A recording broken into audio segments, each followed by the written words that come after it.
Divine intolerance for systemic deceit, lawlessness, injustice, and thievery. The dangers of legalized theft by taxation. Okay, we'll begin.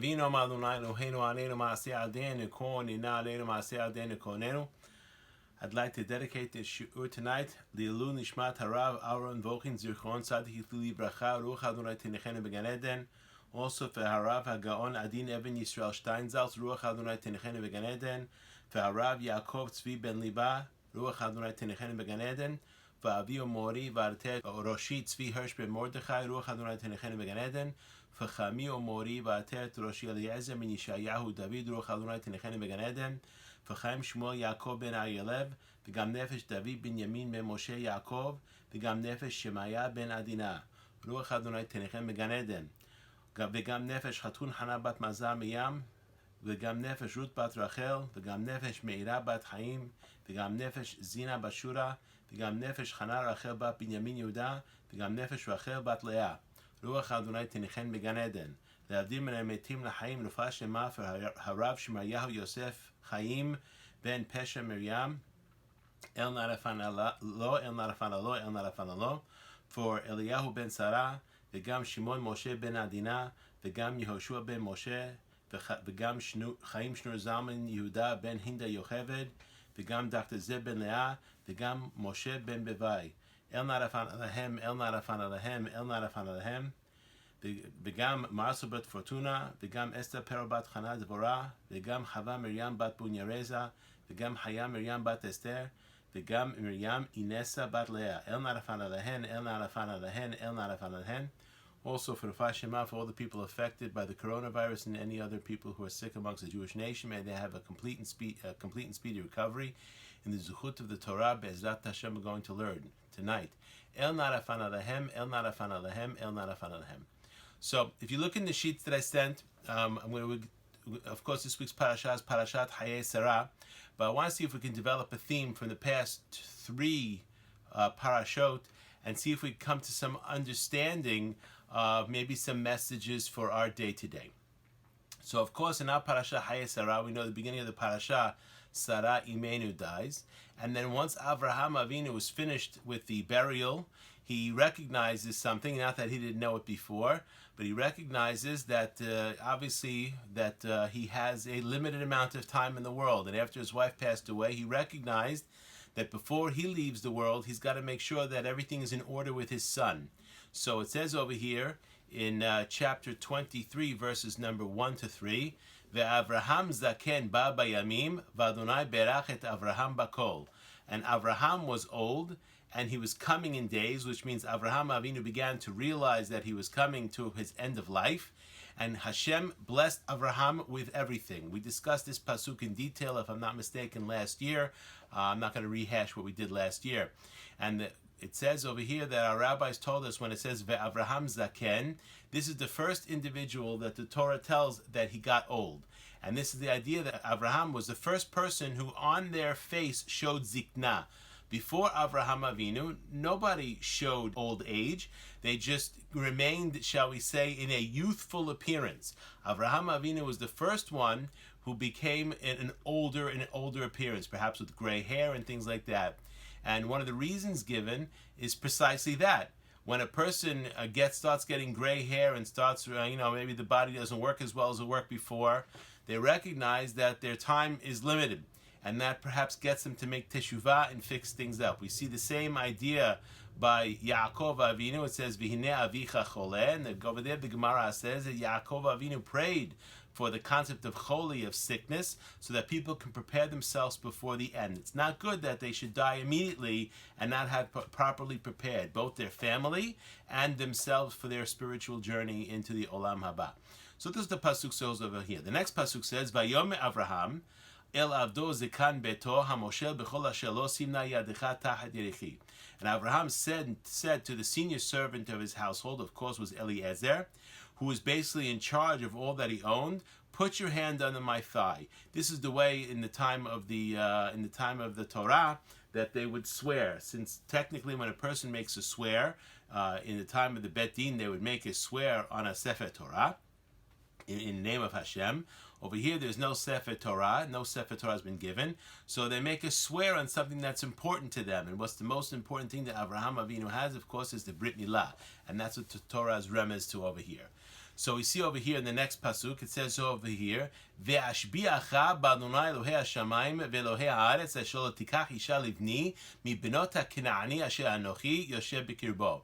And he made him swear. He made the Eved swear to Hashem that what? That he would not take a wife for his son Yitzchak from the daughters of Canaan asher anochi yoshev b'kirbo, that I am amongst them. So we see over here, this is the first time that one of the forefathers is involving themselves with making sure that the child is married to a proper individual. And we see over here a distinction is made between Avraham and between the Knaani. And that Avraham Avinu would not allow Eliezer to find a wife for Yitzchak from the daughters of Canaan. And of course we have to ask ourselves a question, why? So at outset one might say, well, of course the daughters of Canaan were Gentile. Okay, well, where's Eliezer going? He's going to the family. He's going to Abraham's family. Abraham's family from Nahor. Well, they're also technically not Jewish, and they're probably worshiping Avodah Zarah, since Avraham Avinu is not with them. They're not on his team, shall we say, at least not at this point. So we understand that Rivka, of course, she was at Tzadeket, and right away she decides she's going to go with Eliezer. But nevertheless, Rivka is also not from, she's not, it's hard to say Jewish, but there would have to be some type of a conversion process. So what's the difference between the family of Avraham that is still in Haran, which of course are also perhaps worshipping Avodah Zarah, versus Bnot HaKnaani, versus Gentile women that are from Canaan? Why is there this distinction made so early on? Okay. This is, of course, from Breshit chapter 9, verse number 25. When Noach comes out of the Teva, what happens? We have a whole incident that happens between Noach and his son Ham. And of course, Canaan is the son of Ham. And after Noach realized, and we'll shortly talk about what happened there, there's a curse that's put on Canaan, as it says over here, Vayomer arur Canaan eved avadim yeh lehav. And Noach said, cursed be Canaan. Of course, even though Ham was the one who did the travesty, Noach cursed his son Canaan, and basically said that he's going to be the lowest of slaves to his brothers. So we see right away, from the time of Noach and on, the people of Canaan were cursed. The descendants of Canaan were cursed. So on the outside, we would understand that. Since Avraham had bracha, as it says, V'Hashem berach et Avraham bakol, Avraham had bracha, and therefore Yitzchak, of course, is going to have bracha. We don't associate something with bracha with something with klala. And since the daughters of Canaan are descendants of Canaan, they are part of this klala, part of this curse that Noach did, and therefore, a simple reason, that's one of the reasons why Avraham Avinu wanted Eliezer to find him a wife from his family in Haran, because they are not from the land of Canaan. They are not Canaan. Incidentally, Eliezer was hopeful that Avraham Avinu would basically marry Yitzchak off to Eliezer's daughter. Eliezer, of course, was a member of Avraham's team. He was certainly mahul, he was circumcised. So therefore, why wouldn't Avraham Avinu allow his son Yitzchak to be married to the daughter of Eliezer? And the reason for that is because Eliezer was from Zerah Canaan. Eliezer was a descendant of Canaan. So just like Avraham Avinu would not allow his son Yitzchak to be married to the daughters of Canaan, he could certainly not allow his son Yitzchak to be married to the daughter of Eliezer. Even though Eliezer was a good person, was a righteous individual, nevertheless, this curse of Canaan was on him, and that's the reason why Avraham would not allow Yitzchak to marry the daughter of Eliezer.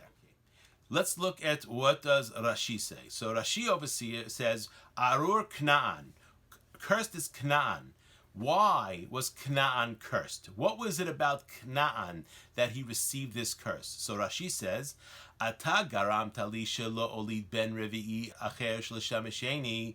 You have caused me, which means, of course, Noach is talking to his son Ham, and basically said that his son Ham caused him that he should not be able to give birth to a fourth son. We know Noach had 3 sons, Shem, Ham, and Yafet, and after he came out of the Teva, presumably Noach wanted to continue having children. His wife Naamah, of course, was still alive. He wanted to have children. And one of the opinions regarding the incident what Ham did to his father is he basically was misaresoto. He castrated him. So therefore Noach was unable to have more children. So the reason why Noach cursed Knaan and not Ham is because Knaan's son was the son of Ham, and since Ham prevented Noach from having children, therefore he cursed the children of Ham, which of course is Knaan. Continuing on, Arur bincha revi'i liyot meshamesh et zaram shel elu hagdolim. And not only that, but Knaan was the 4th son of Ham. So it says over here that Noach cursed Knaan specifically because he was the 4th son of Ham. So that part of the curse was that they would be mishamesh zaram shel elu hagdolim, that they would be serving the seed of the other 2, which of course is Yafet and of course is Shem. That Ham, or his son Knaan specifically, would serve Yafet and would serve the children of Shem. Shehutal alehem torach avodati me'ata, because from this point on, my service, which means these other 2 boys, which is Yafet, who was not cursed, and in fact Yafet received the bracha, and Shem were not cursed, and therefore the avodah of Hashem is on them. So therefore, since the avodah of Hashem is on them, you, Knaan, are going to be a slave for them to assist them in their avodat Hashem. Continuing on, Umar Ham, so now the Rashi is going to say, and what is it that why did Ham do this to his father? Why did Ham castrate his father so he should not have more children? Amar lahem le'echav. Ham said to his brothers, Adam Harishon shne banim hayulo. Adam Harishon had 2 sons. Veharag ze et ze bishvil Yerushat haolam. And one of them killed the other one. Of course, Cain killed Hevel, because Cain, according to this idea, wanted to be the only inheritor of the world. He wanted to be the only one in charge, the only one in power, the only one with all the property of the world. So therefore, he killed his brother so that he would remain in charge alone. V'avinu yesh lo gimel banim, and our father has 3 sons. The Odenu mevakesh ben revi'i, and he wants to have a 4th son. So what was Ham concerned about? Ham was concerned that since we're already dividing the land into 3 parts, because Noach has 3 sons, he doesn't want to have to divide his land into 4 parts. So therefore he was misares his father, so his father should not have more children. And this is precisely why Knaan was cursed. So we see, first of all, this idea that Knaan, or Ham specifically, wanted to keep things for himself. He didn't want to share. He was satisfied with sharing with his 2 brothers, presumably because he wasn't willing to kill his other 2 brothers to make the same mistake of Cain. But why go ahead and have more children so there's more things to have to worry about? So therefore he was misares his father. What was the lesson that Ham should have learned? Obviously, to do that to his father is a tremendously evil thing. So we go back a little bit before that, and we look at Breshit chapter 6, verse number 11 to 13. Over there, it's basically discussing why the world was destroyed in the time of the Mabul. And it says over here, "Vatishahet haaretz lifnei ha'elohim vatimaleh haaretz chamas." And the land, the earth, became corrupt because of man before Hashem, and the earth was filled with Hamas. Now, of course, the English translation over here is lawlessness, which is very interesting given what's going on in our day today, but we'll leave that alone for now.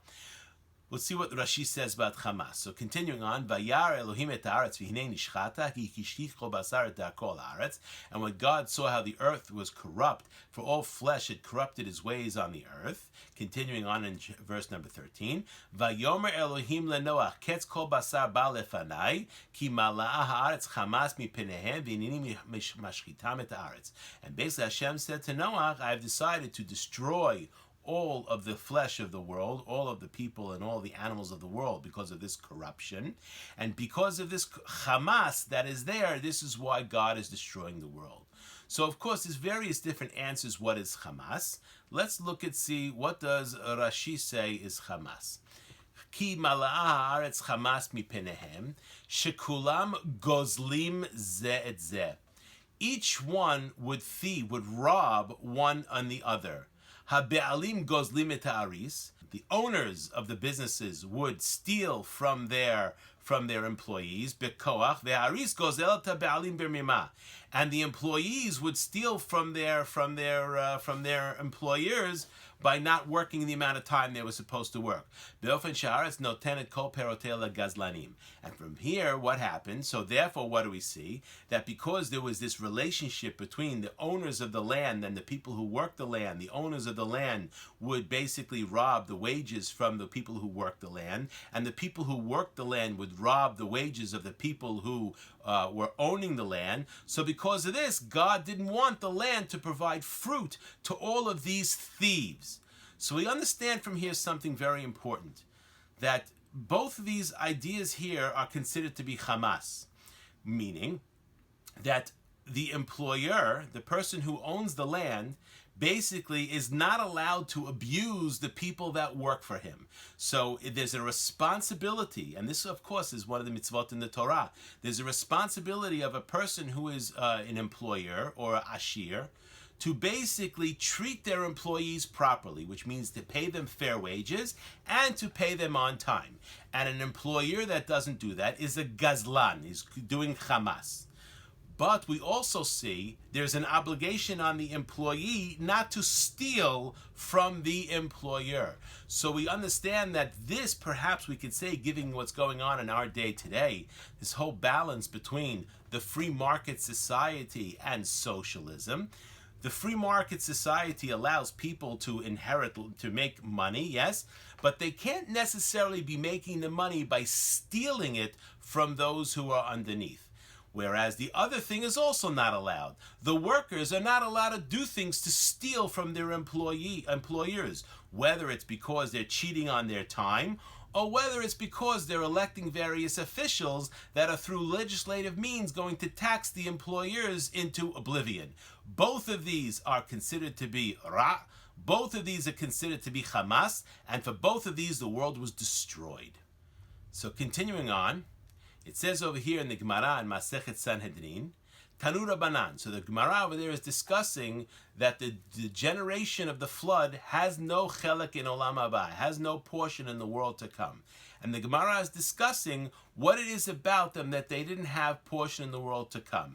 Amab Rabbi Yochanan. Rabbi Yochanan said, Bo ur'eh kama gadol kocha shel Hamas. Look and see how in God's eyes the strength, the evil of Hamas is vis-a-vis what happens to the world. Shehare dor hamabul avru al hakol.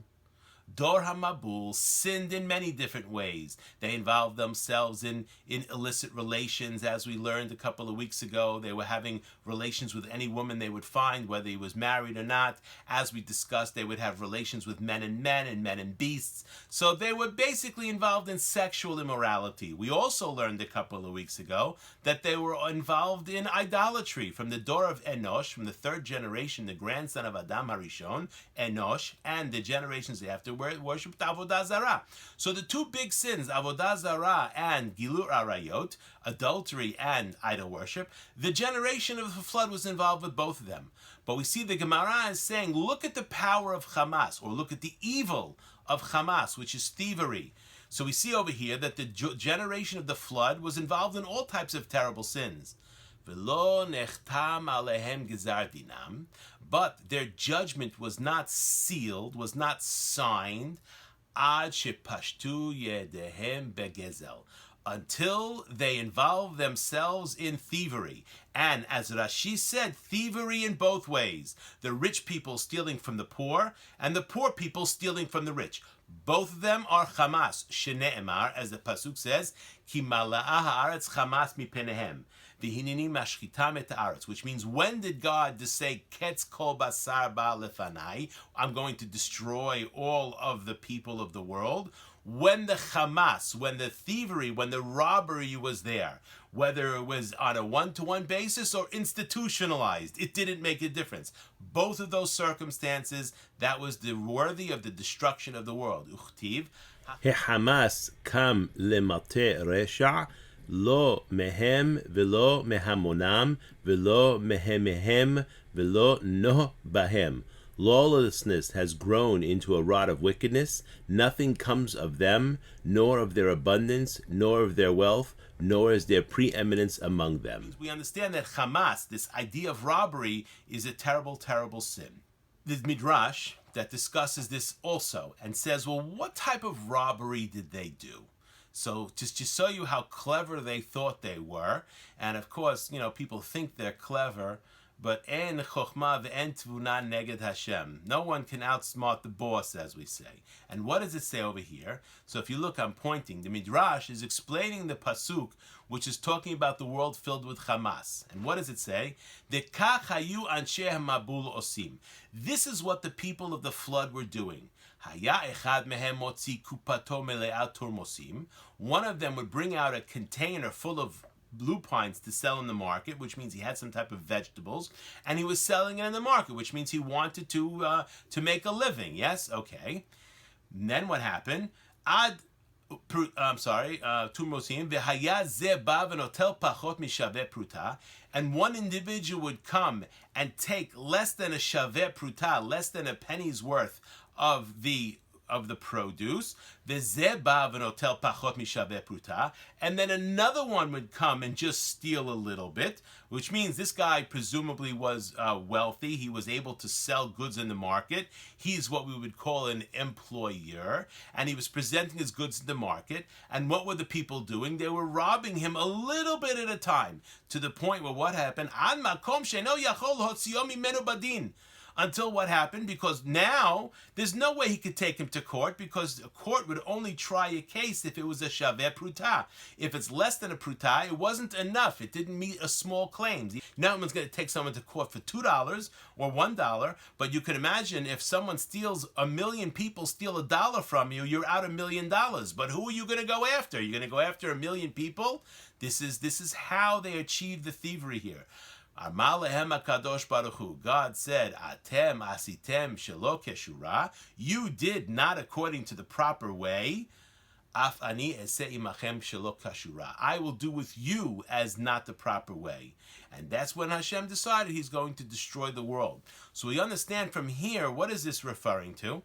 This is referring to taking money away from people in a way that the court system cannot adjudicate it. So one way, of course, is to have 1 million people steal $1, and another way is to pass laws that tax people to such a level that you're stealing from them to give to other people. This is the sin of the flood. This is what the Gemara says over here, and the Midrash is saying this is what caused the destruction of the world in the time of the flood. Now, of course, we see perhaps even though Karl Marx thought he was so smart, Shem L'Shaim Yirkav, but nevertheless, the idea of socialism failed on such a multiple levels in the 20th century. How much more could we have seen that?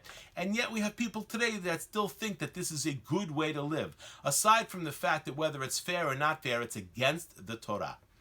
The only reason God is not going to destroy the world again with a flood is because he promised he wouldn't do it again. But that doesn't necessarily mean he won't cause there to be problems in various places. And perhaps maybe that's all the energy that's behind this concept of global warming. We discussed this a week or two ago, that if the polar ice caps melt, then people are going to get flooded. Well, why is that happening? Yeah, carbon emissions, all that kind of stuff, that's great. But because of this. Anyway, continuing on. So we understand that there's a problem with this idea of thievery, this lack of charity, this lack of tzedakah. Let's look at this a little bit more.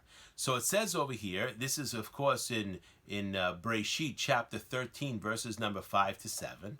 It's talking about Lot, and it's making a distinction between Lot and between Avraham.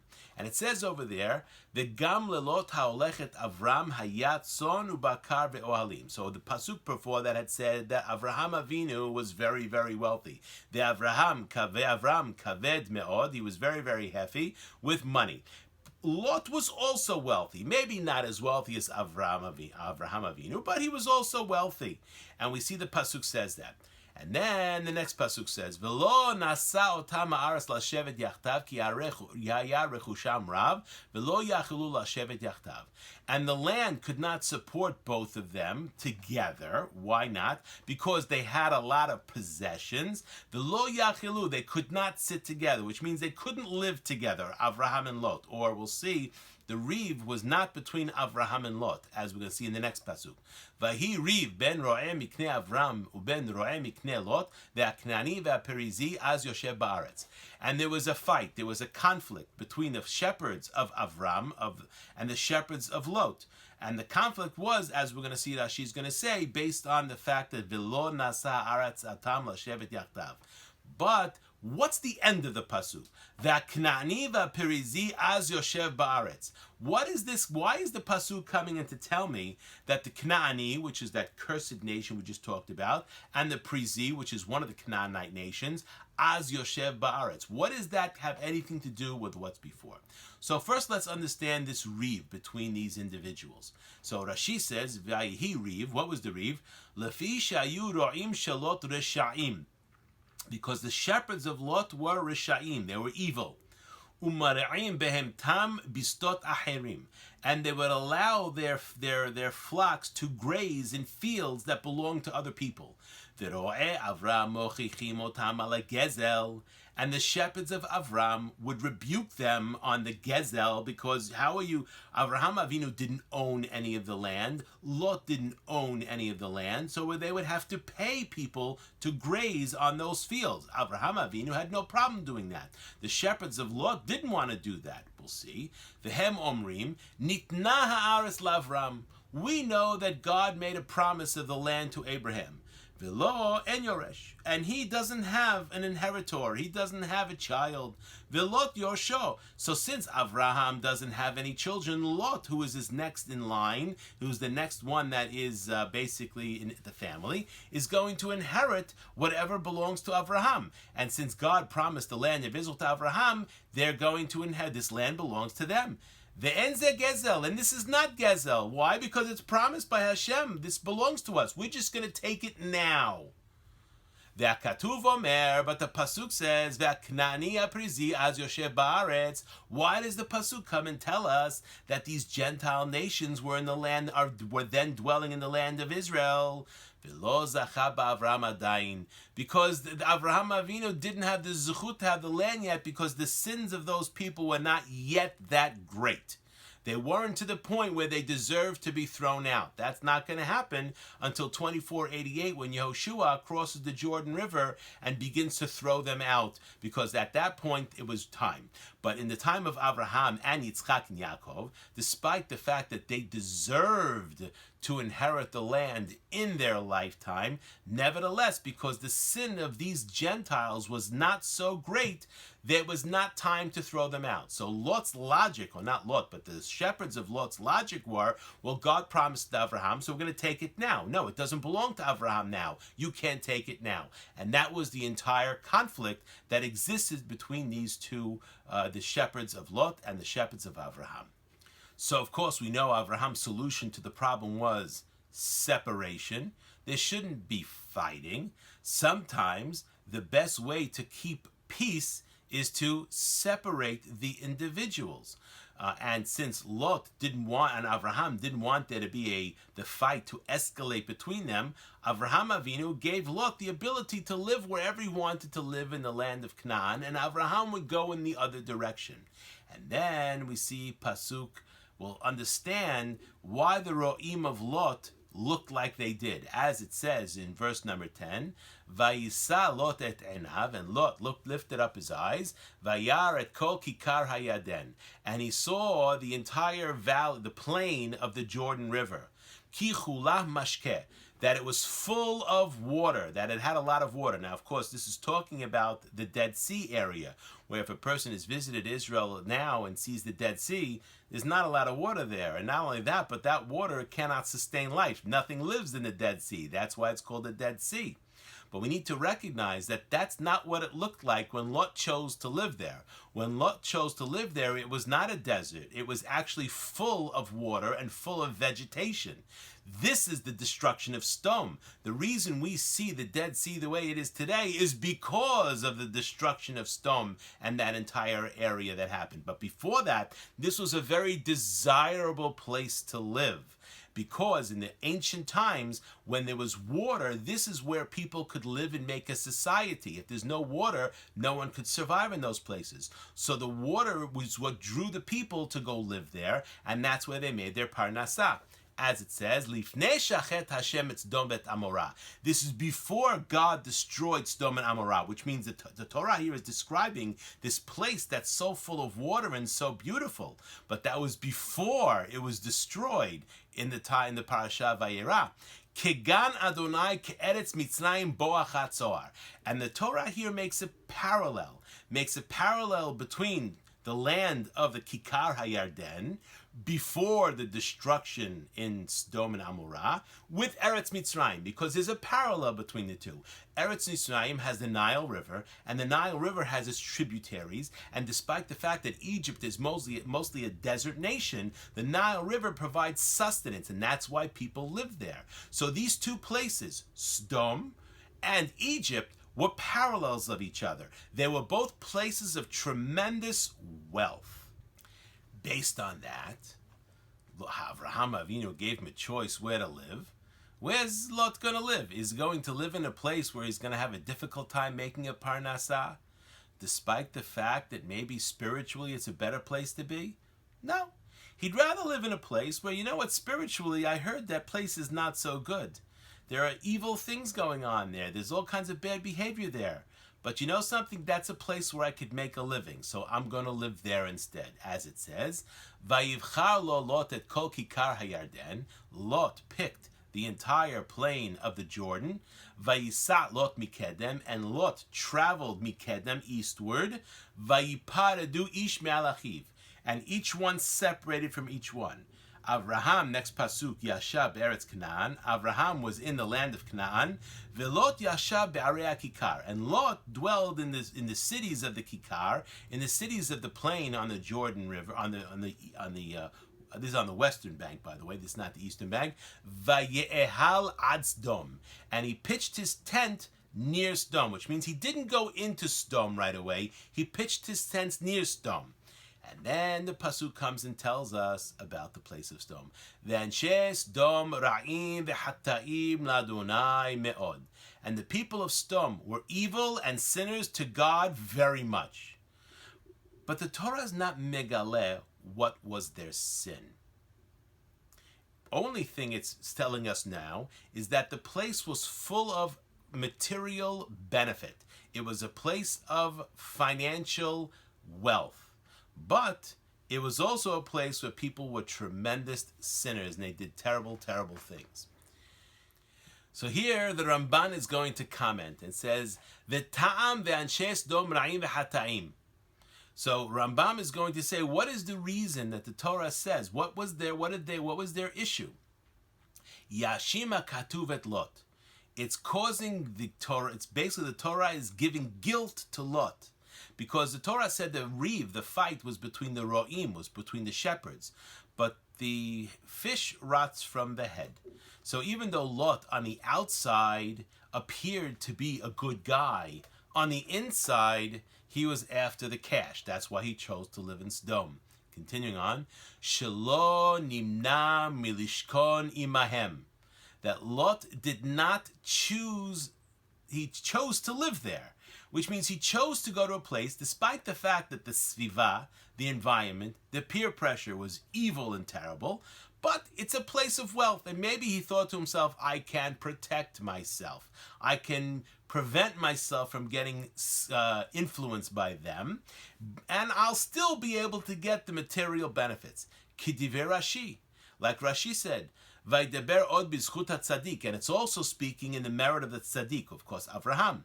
Shelo nafal chevlo b'makom asher shama harasha, that Lot could have easily picked the other way, and then Avraham would have to go live in Sodom. And so God did a chesed for Avraham because Lot picked the place of cash, so Avraham would not live there and would live in the place that was, shall we say, not as evil. Ki lo yanuach shevet harasha al goral tzadikim, because it can't be that the Rasha should be in the inheritance of the tzaddikim, of the righteous. And all the cities of the plain were evil and sinners to God very much. And that's the reason why they were overturned, they were destroyed. But that's despite the fact that all of the land of Canaan were people of terrible behavior, as it says in the Pasuk in Vayikra, chapter 18, verse number 27. So the Ramban is leaving something blank here because he's really telling you to look what he writes in Vayikra. So what he's basically saying here is the place of Sodom, it says, Ra'im v'hataim la'Hashem me'od. Now, the people of Canaan weren't angels. They weren't great people, but they weren't as bad as the people of Sodom. So what's the difference? What made the people of Sodom so bad? So let's just go on a little bit further. Okay, it says over here in chapter, chapter 18, verses number 20 to 21 in Parashat Vayera.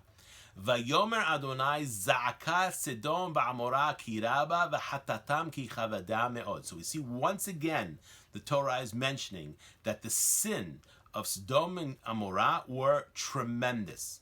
Erdana ve'er'eh hakitza'akata haba'a elai asu kala v'imlo eda'a. I will go down and see whether they have acted altogether according to the outcry that has reached me, for if not, I will take note. There were incidents that were going on in Sodom that brought attention from Shamayim. And what were those incidents that were going on? So let's see if we can develop this a little bit. Later on, in Parashat Acharei Mot, this is what we read on Yom Kippurim, it says, Ki ma'aseh eretz Mitzrayim asher yeshavtem ba lo ta'asu, ma'aseh eretz Canaan asher ani mevi etchem shama lo ta'asu b'chukotem lo telechu. You shall not copy the practices of the land of Egypt where you dwelt, or the land of Canaan to which I am taking you, nor shall you follow their laws. Which means the Torah once again is making a parallel between the people of Canaan and Mitzrayim. Just like the Torah already made a parallel between the people of Sodom, or the place of Sodom, and the place of Mitzrayim. Continuing on, later on in that same parasha, after the Torah goes through all of the tremendous sins that, all the sins of adultery that we read about on Yom Kippurim, what does it say? One second. Al tetameu b'chol ele, ki b'chol ele nitmeu hagoyim asher ani meshalech mipenechem. Do not defile yourselves in any of those ways, for it is by such ways the nations that I am casting out before you defile themselves. So God here is telling us what was the sin of the people of Canaan that is going to cause them now to be thrown out of the land of Israel. Vatitma haaretz va'afkod avona alea, vataki haaretz et yoshavea. And the land became defiled, and I called it to account for its sins, and the land spit out its inhabitants. Which the land of Israel has a habit of spitting out Gentiles that don't belong there. And we see that the land of Israel doesn't have a lot of tolerance for sexual indiscretion. Ushmartem atem et hukotai v'et mishpatai v'lo ta'asu kichol ha'toavot ha'ele ha'ezrach ve'ager ha'gah b'tochechem. Which means you shall keep my laws and not do any of the abominations that were done there. And the Torah, remember, had just listed all the different sexual sins, and also avodah zarah. Molech was also mentioned amongst those pesukim. So we see that the Torah is clearly saying that the people of Canaan and the people of Egypt had something in common. They worshipped avodah zarah, and they engaged in illicit relations, including bestiality and homosexuality and other types of illicit relations. So we understand that this was the sin of the land of Canaan. Continuing on, because all of these abominations that we mentioned above, which means all those sexual and the avodah zarah, the idol worship, they did. And if you don't want to be thrown out, you can't behave that way. When you're going to cause the land to be defiled, like the land is throwing out the goy, the Gentile nations that are there before you. Of course, this pasuk is talking in the future, that after you inherit the land, you have to recognize this is not a place where God is going to tolerate, or the land is not going to tolerate these types of sins.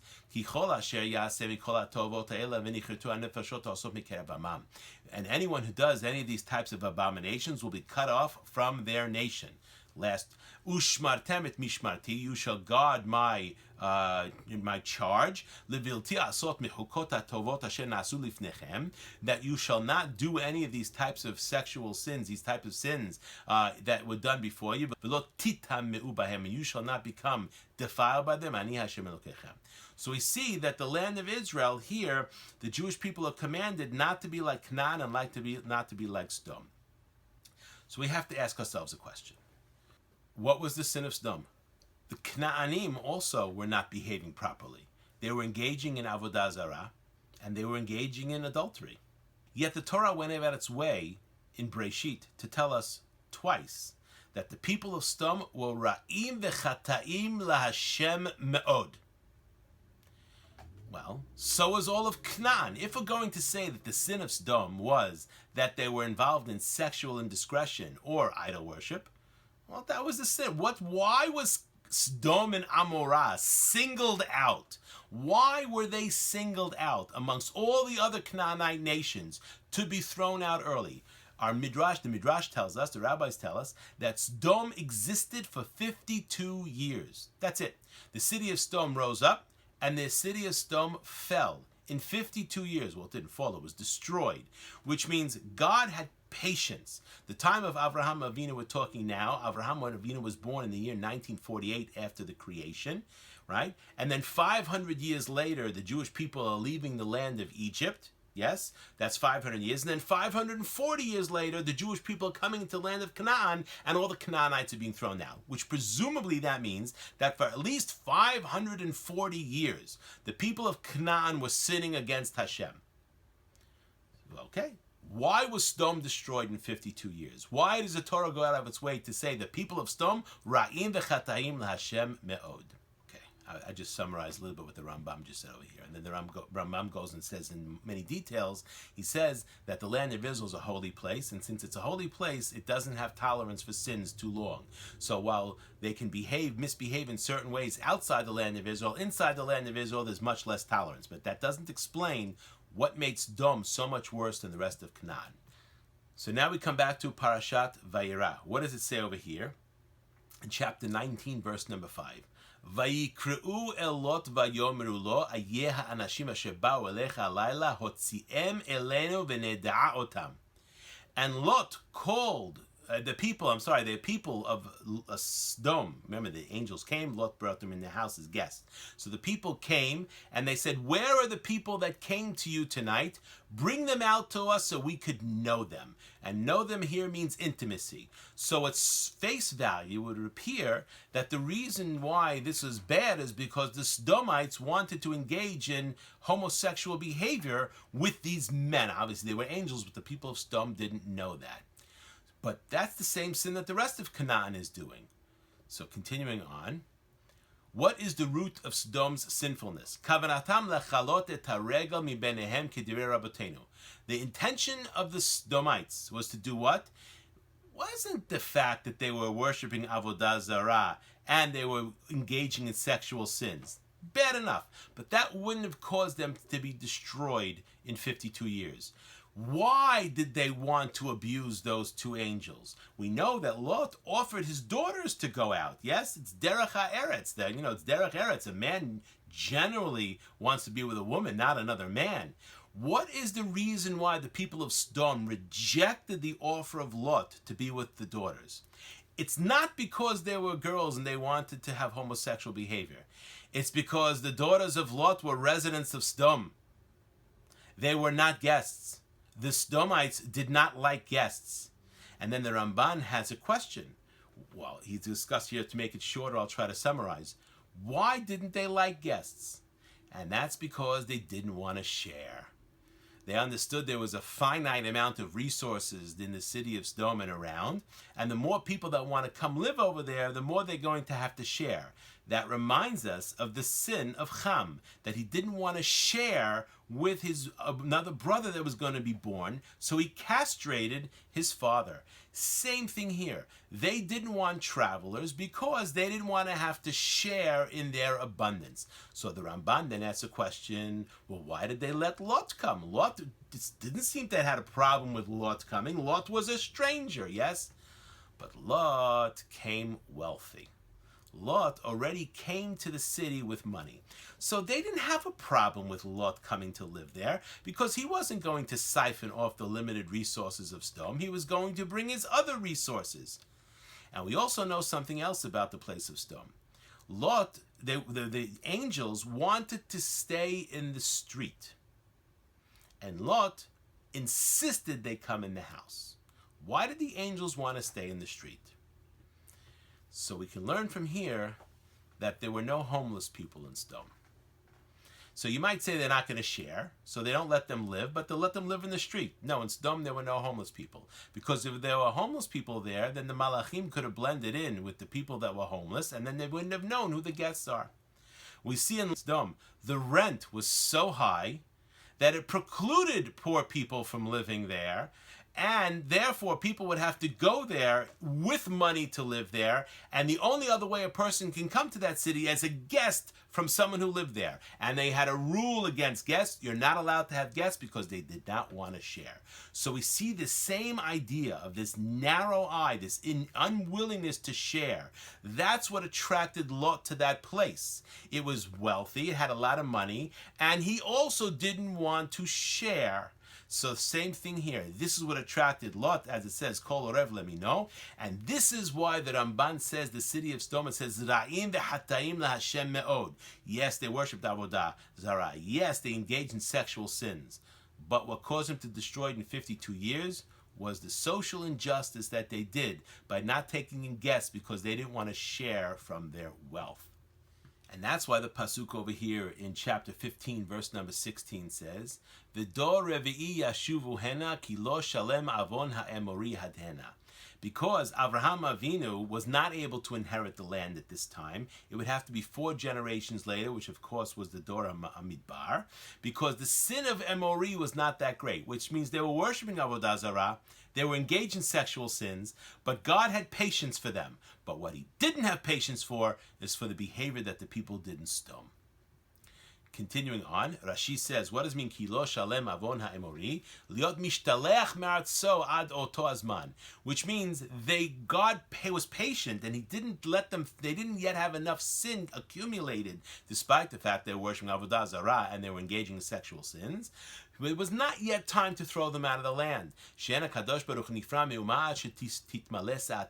Because God does not take revenge on a nation. He doesn't punish a nation until their basket gets full. That when the basket is full, this is when they are eliminated. But we understand from here, while all sins fill the basket, and sins of idol worship or being against God, and sins of sexual immorality, and maybe even other types of sins fill the basket, nothing fills the basket more than thievery, than being tsar ayin. This fills the basket very, very fast. And especially thievery that's covered up as if it's good, that gives it the impression that it's okay when it's still thievery. And in Yeshaya, in chapter 59, verse number 15, it says, V'tehi ha'emet ne'ederet, v'sar mera mishtolel, v'yar Adonai v'yera be'enav, ki en mishpat. Honesty has been lacking. He who turns away from evil is despoiled.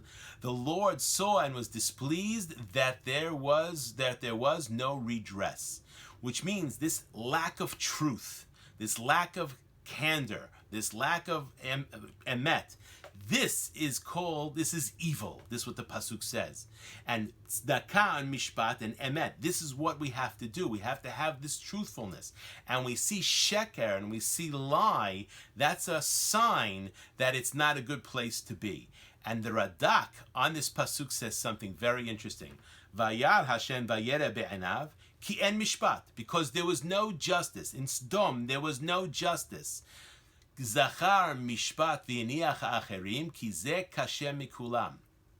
Which means the pasuk mentions mishpat, and he left all the other sins. The lack of justice. This is the problem. This is worse than all. Ki im en mishpat, because if there is no truth, no justice, batel seder bnei adam. There is anarchy. If there's no law and order, there is no seder, there's no order. V'lo ya'amod hayeshuv, and the settlement cannot remain. It will be destroyed or it will disappear. V'amru raboteinu zichronam livracha, and our rabbis taught us, Gadol kocho shel Hamas, great is the power of Hamas. Sheharei dor hamabul avru al hakol, the generation of the flood were sinning in everything. V'lo nechtam alem gzar din, but the decree was not signed on them, ela ala Hamas, until they were willing to steal, until they're willing to be thieves. So we have to be very, very cautious when we see situations where there's a lack of justice, and that lack of justice is basically having pervasive thievery. This means that whatever nation that's in, they're going to fill their basket up a lot more and a lot faster. And we understand, if we look at history, nations rise, nations fall. The Jewish people, they rise and fall, but they don't have big fall. They have a small rise and then a small fall, but they don't disappear. The way it works with the Goyim is God has patience. He lets them fill up the basket. And once the basket is full, he wipes them out completely and they never rise again. So we see from here, what is the sin that makes the basket rise up the most? Thievery, lying, lack of truth. And that brings disorder and lawlessness. And this is the worst thing. Even if people are engaging in avodah zarah, even if people are engaging in adulterous behavior, terrible, terrible sins, but that's not necessarily lawlessness. That might be between man and God. That's not between man and man. When the sin extends between man and man, this is the problem. And that's why the parasha last week, Parashat Vayera, specifically describes why Avraham Avinu was selected. Ki yedativ, it says in chapter 18, verse number 19, Ki yedativ leman asher yetzeved banav et beto acharav, v'shamru derech Adonai la'asot tzedakah u'mishpat leman havi Adonai al Avraham et asher diber alav. For I have singled him out. God is now going to say what made Avraham Avinu special. He had lots of wonderful qualities, but what made Avraham Avinu special? That he may instruct his children and his posterity to keep the way of Hashem. What is the way of Hashem? What is the derech Hashem? By doing what is just and right. Tzedakah u'mishpat. In order that the Lord may bring about for Abraham what he promised him. This is the key. This is what allowed Avraham to be the beginning of the Jewish nation. And now we understand what made Rivka special and why Eliezer was not allowed to take a daughter from Canaan, even his own daughter. Why? Because Rivka had this quality, as it says in chapter 23, verse number 14 in Parashat Chayei Sarah, Ve'aya ha'na'ara asher omar elea hati na chadech ve'eshteh ve'amra sheteh ve'gam gemalecha yashkeh ota hochachta le'avdecha le'yitzchak uva eda ki asita hesed im Adoni. Which means Eliezer wanted to know, how do I know which is the right girl? Avraham Avinu didn't give me a name. He didn't tell me. He told me where to go, but he didn't tell me then. So he did a test. He said, the one who's going to, when I ask, oh, look, I'm thirsty, so I may drink. And the one who says, I'm going to give you to drink, and I'm also going to water your camels, which means this idea of doing above and beyond, as we see by Avraham Avinu in the beginning of Parashat Vayera. He just had a Brit Milah. He's 3 days. He's in the worst situation possible. He's koev. He's in pain. He sees 3 guests coming. He's certainly patur. And what does he do? He runs to go greet the guests. And the Gemara learns, and who's he with? He's with God. He leaves God to go greet the guests. And the Gemara over there learns out, Gedola hachnasat orchim mikabalat penei shechina. Greater is going out to greet guests and bringing them into the house than is kabbalat penei shechina. Because the goal of a Jew in the world is to spread the image of God. And the image of God is tzedakah umishpat. This is God. As it says in the Gemara, the chotemet, the signature of Hashem is emet. This is the signature, and this is how the Jews are supposed to represent God in the world. And therefore, when Abraham went out to bring the guests in, why did he go to bring the guests in? Because this was the way he brought them tachat kantei shechina. He showed them through chesed and loving kindness how beautiful it is to be part of the Jewish nation. And this is how he was successful in converting people. So he left the Shekhinah to bring more people to be representatives of the Shekhinah in the world. This was the greatness of Abraham. And this was the greatness of Rivka, because we see what happens. And how do we see? Vayevieh, at the end of the parasha, it says in chapter 24, verse number 67, Vayevieh Yitzchak ha'ohela Sarah imo, vayikach et Rivka v'ati lo leisha vaye'aveha, vayinachem Yitzchak acharei imo. Isaac then brought her into the tent of his mother. He didn't bring her into his tent. He brought her into his mother's tent. And he took Rivka to be his wife, and he loved her. Meaning, unlike Yaakov, who loved Rachel right away, Yitzchak loved Rivka after he saw this, and thus found comfort after his mother's death. And we see what Rashi says on the pasuk, Ha'oela Sarah imo. Why did he bring Rivka to the tent of his mother? Vayediah ola v'naaset dugma Sarah imo. Because Rivka was the dugma. She had the same quality of Sarah. Remember, what was Sarah's function? Avraham Avinu would megayer the men, and Sarah would be megayer the ladies, which means this is how they did it. It says, Veta nefesh asher asu b'charan. And how do they do that? With tzedakah mishpat, with loving kindness, and hachnasat orchim. This was the way that Avraham Avinu did it. This is the exact opposite of Sodom. He shares of his wealth. This is the way we right the wrongs of poverty. We don't right the wrongs of poverty by stealing from the rich to give to the poor, whether it be with a gun or whether it be with taxation in the IRS. The way we do it is we teach rich people how the importance of doing chesed with the poor people and giving the charity and giving them what they need and doing haknasat orchim. And the best, of course, the best charity to give poor people is not money, it's a job. And that's the idea. If we make economically a good thing, that allows everybody to prosper, and then everybody can come and share. And unlike Sodom, where they had a great economy but they didn't want to share with anybody, we can share with people. That's the idea. We share in our prosperity. And Baruch Hashem, this country has done that for many years, as many others have done. So continuing on, it says, Kol zman shesara kayemet, every minute that Sarah was alive, hayaner daluk me'erev Shabbat le'erev Shabbat. There was a candle that was lit from erev Shabbat to erev Shabbat. Ubracha mitzuya ba'isa, and there was blessing in the Isa. Because remember, what is this idea? When I give away from my property, I'm missing something. That's the reason why the people of Sodom, they were selfish. They didn't want to share. Lot and his Ro'im were selfish. They didn't want to share. Cham was selfish. He didn't want to share. But we need to understand, there's one area the Torah tells us we're allowed to test God. And we're allowed to test God in the tzedakah. Aser to aser. Aser, give a tenth, setit asher, she become rich. And the Gemara over there says, even though in last week's parasha it says God tested Abraham, we're not supposed to test God. God can test us, but we don't test God. But there's one place we're allowed to test God, and that's with the tzedakah. Which means if you test God by giving tzedakah, it will come back to you. This is the bracha mitzuya ba'isa, that even though Sarah would give over bread to other people, there was bracha nisa, there was always more. The anan kashur ala ohel, and the shekhinah, the anan is representing the shekhinah, is tied to the ohel. Through this concept of hachnasat orchim and chesed that was done, this brought the shekhinah, this brought bracha to the house. Umishameta pasku. And when Sarah, despite the fact that Avraham was a tremendous tzaddik, it was not enough. All these things left. The candle left, the bracha nisa left, and the anan, the cloud, the shekhinah left. Ukeshebat Rivka chazru.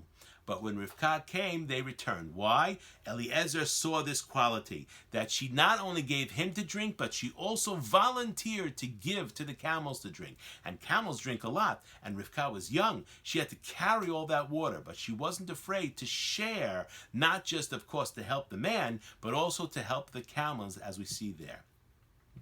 And this is the importance of this concept of sharing. And with one thing I just want to conclude.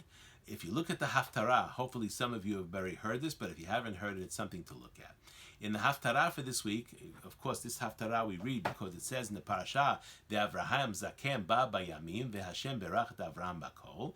And the beginning of this chapter in Melachim Aleph, chapter 1, it says, David Zaken ba bayamim, that David was old, and David HaMelech wasn't able to make himself warm. He couldn't get warm. So, not to go into detail about that. And what happened? It says over here, Va'adoniya ben Hagit mitnaseh lemor ani emloch, va'yas lo rechev ufarashim v'chamishim ish ratzim lefanav. And Adoniah, which is one of the sons of David HaMelech, who is the son of Hagit. Hagit, of course, is one of David's wives. He was rising up, mitnaseh lemor, I am going to be the king.